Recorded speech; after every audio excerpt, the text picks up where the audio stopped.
Today, on Independent Wrestling Profiles, we're talking with the Charismatic Lightning Rod, Cam ikaze.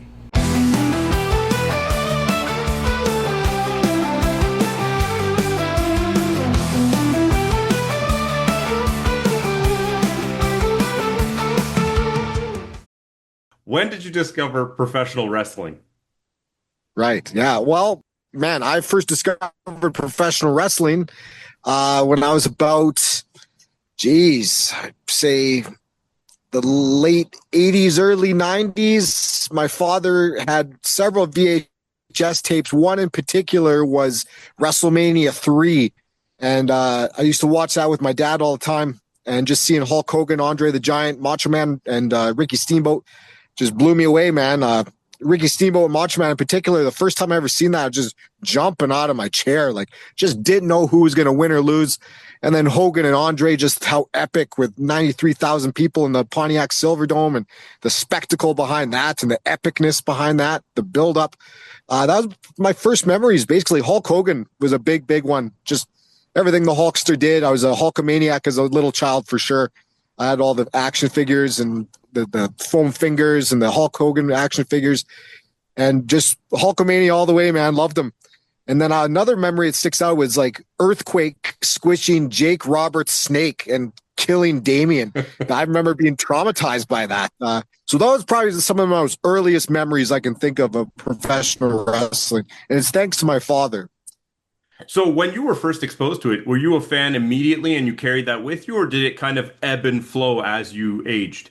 It's funny you say that because as a child at that age, like I was hooked, loved it.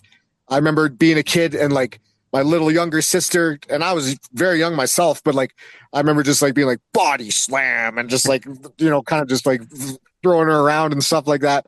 But then I kind of fell out of it after a little bit there. And I didn't really get back into it until probably the Attitude Era in 1998. My parents divorced and we would go to my father's for dinner every Monday night, and Raw was on, Monday Night Raw. And this is like the peak time, 1998. Things are really cooking with WWF. And we would watch Monday Night Raw together, my sister, myself, and my dad. And that's when I got bit by the bug again, seeing Stone Cold Steve Austin, Mankind, Mick Foley, Jeff Hardy, The Rock, you know, just these larger-than-life guys. And that's when I decided there, 1998, I would have been 12 years old. This is what I want to do. I want to do this, you know? So, yeah, I did fall out of it for a bit. It's not an uncommon thing for people to have a reawakening and they get to a point where it's like, Right. It's not cool to like it or something like that. But during that period of time when you were watching and you were observing, were there any particular performers that you really enjoyed at the time, but later on you realized really influenced your decision to get into the industry yourself? Mick Foley, 100% Mick Foley. Just everything with that Hell in the Cell fall, those two multiple falls he took, and then just like doing more research on him and learning about the King of the Death matches and his work in Japan and ECW. Yeah, that's Mick Foley was just, I was really into like, it was either going to be acting or wrestling for me. And I really like took a lot of influence from Mick Foley, just putting his body on the line, like in the acting realm of things, like doing a lot of drama in high school and junior high, and then into college as well. I would just like take crazy bumps basically and just like throw my body around and like very physical, almost like a Jim Carrey / Mick Foley type physicality behind things. That was totally because of Mick Foley, just like putting my body on the line, even in like the acting game. He was a huge influence. One of the biggest for sure that really just made me think this is cool. Like just something about it, the nitty gritty physicality behind it all. And like, there's no strings attached. There's no, you don't have benefits and stuff like that. So it's just a very tough thing to do, a very admirable thing to do. And it hooked me. Absolutely. All right. So at what point was it that you're carrying this kind of spark that you wanted to be a professional wrestler? When did that ignite? What was the trigger event that made you think, you know what, it's time for me to actually put this thought into motion, take some training or do some backyard wrestling or however that came to be? What was that first step in the journey and what caused you to actually take it? I was, like I said, 12 years old, 1998, Monday Night Raws watching, just seeing Steve Austin and Vince McMahon feuding with one another, Mick Foley doing crazy, crazy things, then seeing Jeff Hardy when the Hardy Boys debuted. Uh, Basically, it didn't take long. I remember I had a friend in grade seven, Matthew Leismeister, and we're still friends to this day. I remember he kind of like pushed it for me. We're in homeroom, grade seven, and he's like, we're just talking about what we want to do with our lives. And he's like, I want to be a professional wrestler. And I was already watching and getting hooked into it. And when he said that, I was just like, yeah, yeah, that's what I want to do too, kind of thing. There's someone else that wants to do this. Cool. And like, it was a mutual thing. And then we took matters in our own hands. We started doing the backyard thing. And I did that from age 12 to 17. It was called Crazy Mofo Wrestling, which is like the moniker I use now professionally, the Crazy Mofo Kamikaze. But it was CMF Wrestling. And from the age 12 to 17, for 5 years, from 1999 to 2004, we ran events in my backyard and started with nobody. We just had like Salvation Army clothes with material paint and made our own characters and gear and move sets and everything. And it snowballed. We went from no people to 173 people jam packed in my backyard. The cops had to get called. We did multiple events in my high school in front of like 600, 700 people. And I record my whole life is basically recorded from age 12 to 17 on VHS videotapes, all these events.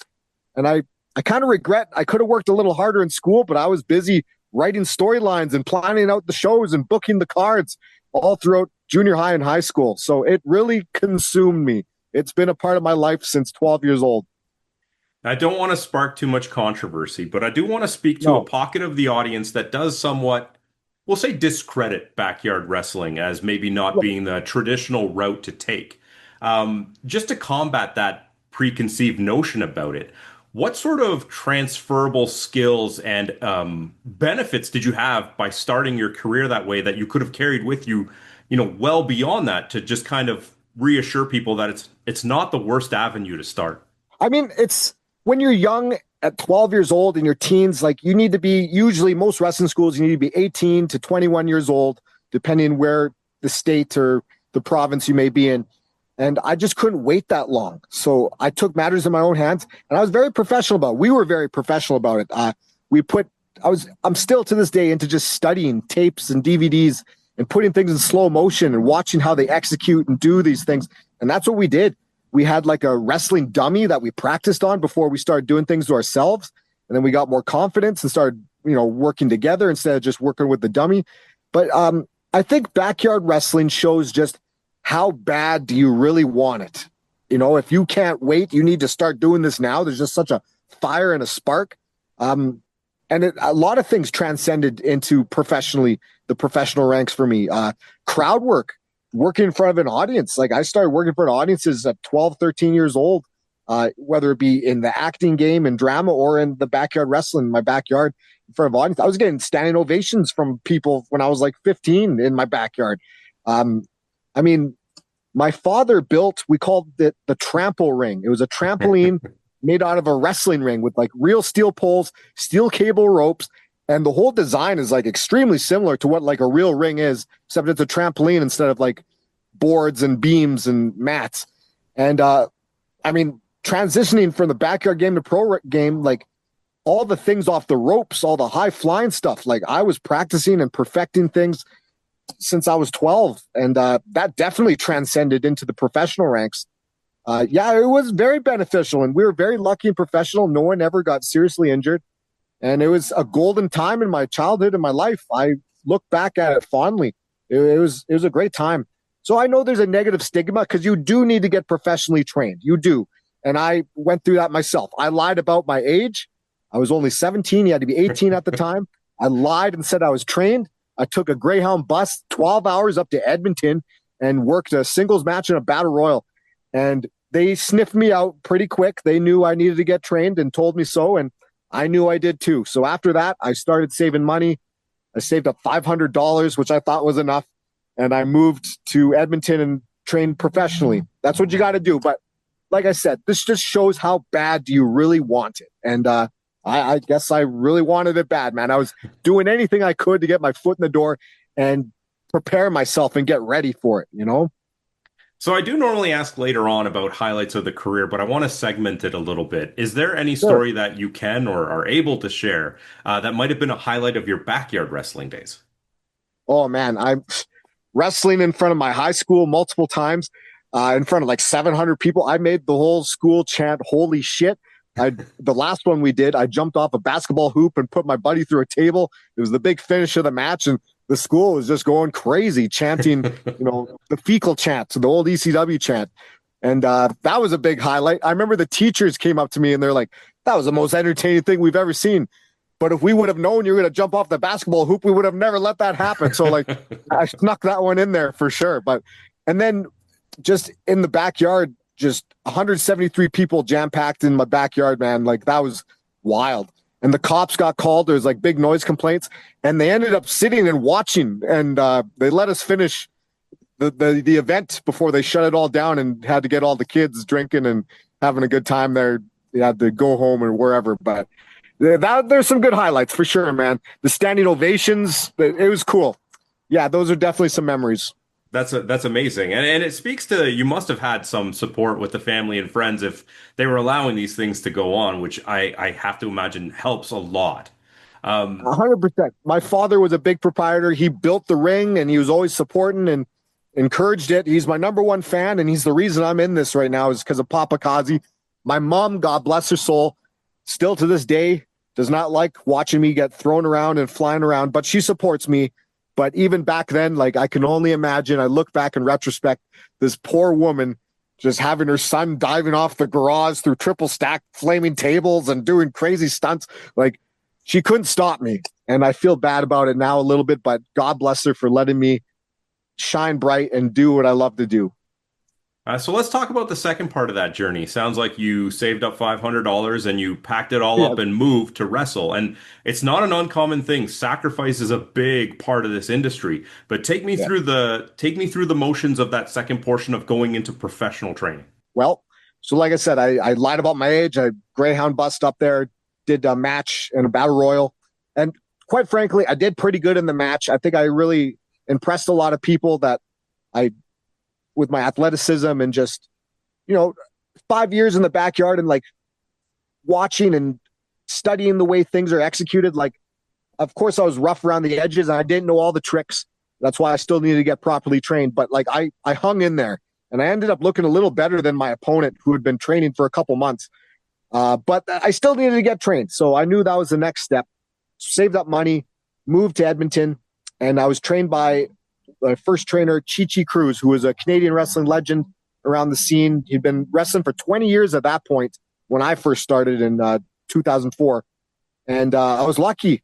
He was a true veteran. He was just questioning things all the time. Why is this happening? Why are you doing that? And if you don't have a good answer why, then you're off track. So he was always questioning, like, what are you doing this for? Why is this happening? And it's not all about the high spots and the flips and the dives. It's the basic fundamentals. So we really drill that into my head, the psychology, the storytelling. But it was tough, man. When I moved to Edmonton, I got myself a construction job. I was working 12-hour days, 7 days a week, a lot of times. And I would finish my construction job. I wasn't even driving it. I was riding a bike. And I remember getting my bike stolen multiple times. I had to buy a bike over and over again. But I would like ride from the construction site back to the house I was staying at. And there's a wrestling ring in the backyard. So I went from the backyard to another backyard, basically. We were training in this wrestler's backyard. And just long days, 12-hour workday, shoveling sand in the ditch. I had my construction job, water and sewer. And then I'd get the crap beat out of me in the ring and learn things in the ring in the scalding hot heat in the summertime. And then you'd have to go to the gym. And I remember a lot of times the buses would stop running. So I'd take a bus to the gym. But by the time I finished, the buses would stop running and I'd have to like walk home. And I didn't know where I was in Edmonton. Like it was a very crazy time, man. But I just did whatever I could. And I lived in like an unfinished basement. And it was like, there was mice and mold and a crack in the foundation. Every time it rained, it would like flood. And it was like its own damn ecosystem. I remember the mold was so bad, my tongue started to flake. Very not good sanitary conditions by any means. But I just looked at it as paying dues. Like I wanted to wrestle. But it was a very, very nasty environment, to be honest with you. There were a lot of mice. You could hear them in the walls when you're sleeping at night. And it was crazy, man. Like, how bad do you want it, I guess? But I don't think a lot of guys this day and age would go through a lot of that stuff, to be honest with you. But it was makes for a hell of a good story, I guess. You know? Well, you clearly weren't deterred, and No, you do seem like a student of the game. Like you're willing to yeah, absorb any sort of information. But 100%. initially, when you started that training, not to say that it was overly challenging or anything, but was there a shock to the system in regards to just like I didn't realize the vast differences between when you're doing this in the backyard and when you're doing this Yeah. professionally, just kind of some of the obstacles that would have not been insurmountable, but different for you. Right. Well, I was very lucky. I was a bit of a sponge and just soaked things up. Took to it very naturally. But one of the biggest adjustments was like just going from like a trampoline. And even though we did like hardcore stuff as well, we take bumps on the grass and through tables and stuff like that. But just the constant bumping. And it was like an old Stampede wrestling ring from the 70s, 20-footer. And it wasn't very well padded either, just like a little bit of carpet underlay under some boards. And I remember that was the adjustment, just taking the bumps. And I was getting headaches all the time. And plus, I was only 153 pounds. I still had to go to the gym and build a frame to absorb all the punishment and some muscle mass. So I was still just a skinny kid. And I remember getting a lot of headaches and almost contemplating, like, I don't know how much longer I can do this. These headaches are just, it's not fun. You get these bad migraines and headaches from bumping and your brain sloshing around in your skull. So I was close to like, I didn't want to, but like, I didn't know how much longer I could put up with that. And then eventually one day, thank the good Lord above, thank God, it went away. And yeah, I'm still here kicking. So, but that was one of the biggest adjustments was the headaches from all the bumps. The fact that you weren't deterred is a testament to itself. Uh, so take me through a little bit of like your kind of first post proper training match. You get the notification you're going to be on the card. How does it feel to go out there doing it in a bit of a different avenue now that you're fully trained, now that you've had a bit more time to actually absorb some of the differences? And what was kind of the feedback that you received to that, we'll say first match, but Yeah, not the no, for first. sure. I know what you mean. It's like the first technical professional match. Yes. Um, I remember as soon as I moved there, I worked as a referee for one show, and that was a great experience. I would very encourage anyone breaking in. Being a referee is a fantastic spot. Just you get to really soak things in and see these guys work and communicate with one another. It's a very good learning tool to get your start in professional wrestling as a referee. I got to do that for one event, and then I trained for about 3 solid months, and then I was ready for a debut, which was pretty cool, and I'm grateful for that. And man, I remember I worked a wrestler by the name of Knight, and it went great, to be honest with you, for a debut. I remember coming to the back and just like gearing down and thinking to myself, yeah, all right, like I can do this. This is awesome. Like it was just a really good feeling afterwards. And my trainer, Chichi Cruz, was very impressed. I was told, and I've had this compliment multiple times throughout my career, is like I'm very good at selling facial expressions. I was very good at selling, just getting sympathy. And I love selling. That's one of my favorite things to do, quite frankly, as a babyface. It's fun. To me, it's fun just getting beat up and like getting that sympathy and facial expressions and body language. So, and a lot of that I credit to just from being in acting and stuff like that as well. And just studying wrestling and just understanding how this should look to the audience. A lot of combinations, but it was good, man. It felt good after that first match. Felt confident and like ready to rock and roll. Like, yeah, I can do this. Speaking to the selling, and it's not going to matter if it's backyard or pro professional training, you clearly have an eye on character work. And that is Right. something that is very important to all wrestlers, really. You need to be memorable in some way. Did you Yes. have an idea, even from an early age, kind of, this is the persona that I want to put out? This is the thought that I want the crowd to have about me when they walk out of the arena at the end of the night? And how has that kind of evolved as you've gone through your career? That's a great question, man. So when I first lied about my age and came in and did that match, I wanted to be the show stealer, Cam the Man, which was one of my characters in the backyard. I portrayed 4 different characters in the backyard days. I was the hardcore pyromaniac Inferno, the show stealer Cam the Man, the inconsiderate prick Mr. Cameron, and then the vigilante. So I had all these different personas. One was like a hardcore guy. One was a high flying, educated feet guy. One was just like Rob Van Dam, high flyer style, and the other one was just technical. So I had all these different styles. I got to working quadruple duty a lot of times in the backyard. but I wanted to be Cam the Man, and they're all like, "No, that's not gonna fly, man. No." So I was thinking, like, what can I do? And one of my nicknames in high school, with all like just the backyard wrestling, and I was into parkour before I even knew what parkour was. Like I was a bit of a show off. I'd do backflips off walls and flips off any. I'd just be monkeying around, climbing and showing off, flipping around. And so one of my nicknames was Kamikaze, Cameron, Cam, and Kamikaze. So I was like, "How's Kamikaze?" And so that's kind of how that started. I got the name Kamikaze. It was a nickname in high school, and then it became my persona. I wore a mask for the first 5 years of my career.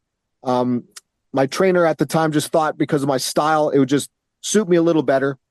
And I think in a lot of ways, it kind of hid some facial expressions. I made sure the eye holes were really big, and I cut a hole at the top, and I had like colored hair popping out. But the evolution of my character was, the best characters are usually those that are yourself, but just accentuated and amped up to 10 or 100. And I definitely was able to express myself. I love color and just always standing out, being different. I was always a trendsetter as a kid too, with styles and dressing and stuff like that. I always danced to the beat of my own drum. So Kamikaze was just an extension of myself, and it was a constant evolution. But always, I started with the hair right away. I had different colored hair, spiked hair. Red was the first color I went with, and I still rock like all kinds of crazy stuff. But yeah, that's how it all started, man. It's just I can't do this in any other line of work. Professional wrestling lets me accentuate myself and amp myself up to 100 and truly shine bright and be myself. I can't do this in an office job or anything like that. So this is the profession for me. Well, the passion definitely comes through. Let's revisit that question now. Highlights, but of your professional career. What are some of the biggest OMG moments you've had? Maybe they were milestone matches, memorable crowd interactions, or even just a discussion with, a well-known name that you would have never expected would happen that you can all put thanks to professional wrestling. Oh man, well, geez, there's a lot there actually. I remember wrestling with Sami Zayn, who was El Generico at the time in his last independent wrestling appearance. I got to work with him.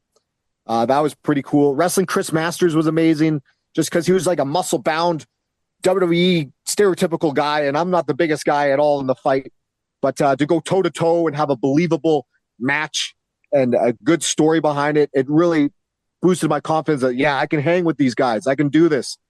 I remember I made a crazy entrance in Saskatchewan in a TLC match. I was like a mystery tag partner for another wrestler named Jeff Tyler. And the lights went out, and Buddy's like climbing the ladder, is just about to grab the tag belts, and then the lights go out, and then they turn back on, and there I am on the other side of the ladder, and just the biggest pop, and the people went nuts. That was a cool moment. I had a tryout with WWE, and I made Paul Heyman go crazy. He jumped out of his chair. He goes, "Sign this kid!" And after I did like this big promo and stuff, and that was just a feather in the cap, man. I remember TJ Wilson came up to me, Tyson Kidd, and he just told me, "Man, despite what happens, you just made the mad scientist of wrestling jump out of his chair and go crazy." And he was talking about you afterwards when he left the room. And that stands out to me. And then Paul Heyman came up to me later and he like shook my hand. He's like, "Kid, you got big balls." And that's always been honestly one of the biggest compliments with a lot of veterans I've met over the years is like they always tell me I got big balls. So that, and you need that in this business. You really do. I can't stress that enough. Just to stand up for yourself and have confidence and go that extra mile and swing for the fences. And I try to all the time. That's just trying to stand out, man. But yeah, that stands out to some compliments and some highlights for sure. Recently, the fans have started singing my theme song. I come out to Rock You Like a Hurricane by the Scorpions, and they're singing the chorus. Here I am, rock you like a hurricane. And it's just adding this unbelievable energy now to my entrance, even more so than before. It's very complimentary and very, very cool. I mean, how do you not sing along to that song regardless? So what's next? Where do you want to see yourself go? And I know, a long career, there's a lot to do, but there's also this level of never say never in the industry where any given day something can flip a coin, somebody can be injured, and you never know. You're in a new city and you're wrestling somebody and it's just something happens. What's the next bucket list item that you would love to cross off? Man, so I just recently had a tryout with TNA in Ontario, in Brampton and Niagara Falls. Things went really well, and we're going to get another look here in Edmonton when they come in September. So I will be there for that. Fingers crossed, ready to rock and roll and shine bright and outshine and take what's mine. Man, there's a place for me in the professional wrestling world, somewhere in the world of professional wrestling, as a talent, as a trainer, as an agent, somewhere as a scout. I can contribute on a larger level than what I'm doing right now. And I love what I'm doing now. I'm grinding. I'm wrestling full time. I don't have any other jobs. I'm making way with merchandise sales and payoffs. And I'm blessed by the grace of God and the great fans. I'd be nothing without them. They're supporting me and I'm getting by. But I know I can just make better money, have a better quality of life, and take care of family and friends and contribute positively to the wrestling industry somewhere in some company. I know I can shine bright and turn some heads and make the company money, make myself some money. That's the goal, man. I would love to work in TNA, WWE, in Japan. Just never say never, man. Especially this day and age, you're seeing some of the top guys right now. They're in their 40s and stuff like that. So age isn't even an issue anymore in my eyes. Like it's the talent. It's making a connection. It's being undeniable to the people. It's putting asses in seats, turning heads, and selling tickets. And I'm confident I can do that on a large scale. So you don't have to keep yourself within the restraints of reality, but who would be the dream opponent? Let's at least stick with active competitors, just so we don't Okay. open the floodgates to so many different Absolutely. names. But if I could wave a magic wand and say, tomorrow you are wrestling, who would it be? Oh man, I would say I would love to work with MJF. I think him as a heel and me as a babyface, it's nothing but magic when you got a great, fantastic babyface and a fantastic heel, and you put those two together. It's just combustible elements, and great stories can be told. And I feel confident, like we could tell some good stories and verbally joust with each other on the microphone as well. So I love cutting promos, and he's out of control with his mic work as well. So that one comes to mind, as well as like some really good money making stuff. Um, TNA wrestling has some good talent right now, and there's also some good talent in WWE. But that MJF, off the top of my head, just really pops out to me. That could be a lot of fun and some good memories and money making there. So let's just take a minute to step outside of the ring and get to know you a little bit better. Yes, sir. You are outside of the wrestling world, which I can't imagine you take a lot of time away from. But what are some of your other passions, hobbies, pastimes that you might partake in? Well, I love just being outside, catching sun. I'm always outside, no shirt on, getting a good tan, man. Going for walks. I love going for walks, bike rides, working out, of course, stretching. I can't stress stretching enough. I've been stretching consistently since I was 12 years old. Ever since seeing Rob Van Dam, and he was a huge influence on me as well. I wanted to be just like him. And it's foolish to not stretch doing what we do and putting our bodies through what we put it through. So I encourage that. Just spending time with family and friends, making up for lost time, because I was away for a long time. For 15 years, I moved away. I was gone. So it's nice to make up for lost time and just spend time with family and friends, and spend time with the girlfriend too. And very blessed. Things have been crazy. I never thought I'd be in a relationship again, but here I am, and it seems to be going great and working out good. So I'm blessed by the grace of God, just making up for lost time with family and friends and spending time with loved ones. I love camping and being outside too. Just the outdoors, man. I love just being outside. So that's for hobbies. I don't really do any sports because I want to preserve my body for wrestling. So, but I just stay active, and stay healthy. Organic, non-GMO foods. Try and stay all natural as much as possible. Healthy lifestyle, lots of sunshine. Awesome, awesome. So, a question I like to ask everybody before we sign off, and it can be a little surreal, so it's all right if you need to take a minute to think about it. But Oh no. if you could go back and talk to a younger version of yourself who was just kind of starting out into, the pursuit of the professional wrestling industry, what piece of Mhm. advice would you give yourself that could convey to somebody else who might be on the fence right now, who might have some doubts and hesitations to help them along with that journey? What piece of advice do you think would have benefited if you had heard it earlier in your career? Oh man, that's awesome. I remember breaking in, and there was a lot of bullies and stuff like that, and people that seen my talent, and even though they'd been around for maybe a couple years longer and I just started, there's definitely jealousy and insecurity and envy. And I'm a very, especially back then, very just like kind-hearted, easygoing human being that treats people the way they'd like to be treated. And coming from a small city, Medicine Hat, moving to the big city, it was like a whole other animal of just different types of people that I'd never been encountered with before, from bullies to just more evil type people and conniving people, backstabbing type people. I never was exposed to that kind of stuff as a teenager and in Medicine Hat, where I grew up and was born and raised. So if I had to give any advice to myself and all those things I went through and all those confidence killers and jealous, envious people, I'd say just don't give up. Don't let them kill your confidence. Keep shining bright. Work hard. Be a workhorse. Outwork everyone else in the room. Study, study, study. You can never, ever know it all. You can never stop learning. And just don't worry what other people think. Opinions are like belly buttons. Everyone's got one. So just stick close to the people that care about you and want to see you succeed. And it's not about being friends with everybody. When you try to please everyone else, you're not happy. You're going to ruffle feathers just being yourself and being talented. And it's going to happen. Don't let it get to you. It's a very egotistical industry and you're going to deal with a lot of egos, but you just got to keep doing you and doing what makes you happy, and don't care about how it makes other people perceive you. It doesn't matter. It's as long as you're happy and you're not crossing anybody and you're not stabbing anyone else in the back. If you're pure at heart and you continue to be like that's all that matters. But yeah, when you get into the big world, the big picture of things, there can be a lot of bad seeds out there, but just keep on trucking. Don't give up. That's amazing. Amazing. So before we sign out, can you just let everybody know once again who you are and where they can find you online if they maybe want to follow you and see what you got coming up? Absolutely. My social medias are all the same. My Instagram, my Facebook fan page, and my YouTube. It's Kaze, KAZE, CMF, the number 4, life.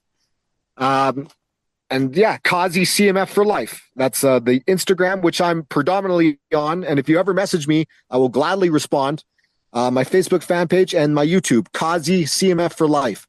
And I'm on a big 17-day tour right away here, actually. The headliner is going to be Brian Kendrick. And we're going all across Canada, Saskatchewan, Manitoba, Alberta for 17 days straight in a row. I'll be rocking and rolling for the Canadian Wrestling's Elite. So I'm looking forward to that. Living the dream. Thank you so much for doing this. I really appreciate it. Oh, I appreciate you. Thank you for the time. Thank you for tuning in to Independent Wrestling Profiles. Please help out the show if you can with a like, subscription, or review. We'll see you next time.